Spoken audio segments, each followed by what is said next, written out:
Up until now, we've been working in the drawing view or in the overview view, and the drawing view is the one indicated here. It's the workspace, and it's found in the view toolbar, or there's the overview workspace. When we've clicked on that, we see that's where we can find a whole bunch of panels that we can view all at one time. But now we want to take a look at the timeline workspace so that we can work with certain aspects like timing and transitions and sound and camera keyframes.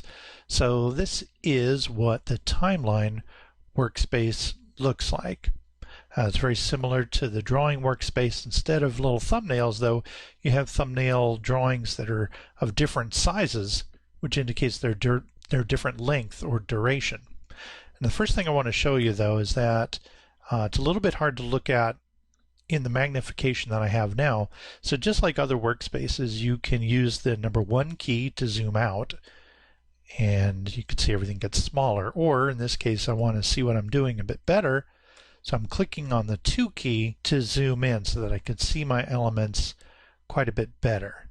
So as I move along here, I can see all of my different scenes with all kinds of different symbols.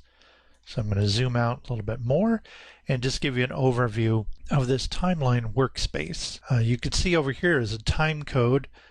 This red line is your marker that shows you where in the timeline you are. And as I scrub through that, you can see that it's affecting what the time code says over here.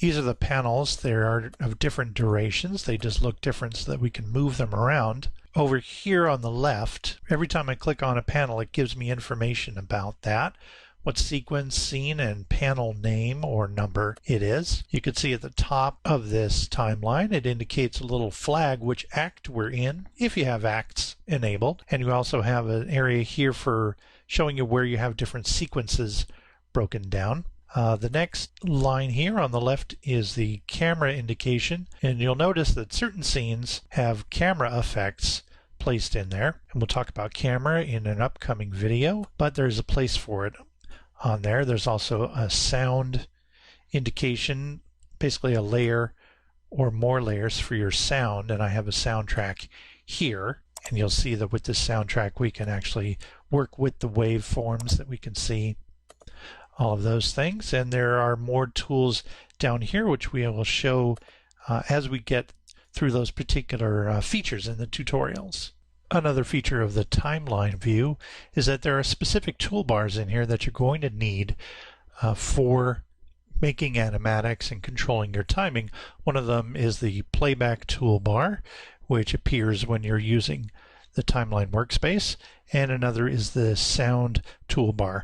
These toolbars are going to appear in different places on your own computer depending on the size of your display and the way that you've arranged your toolbars, but it's handy that when you go into the timeline workspace that they appear for you automatically. Now, as far as how to get to this workspace, there's a few different ways. So I've gone back to the standard drawing workspace to show you how to get back to the timeline workspace. You have a few different ways. The easiest one is to click here on this musical note for the timeline workspace. You can also go to the menu, click on Windows and then Workspace and then Workspace and then Timeline. You can click on that there and it will switch you over. Or you can just simply press the key, the number 4 key on your keyboard, and that will switch you over too.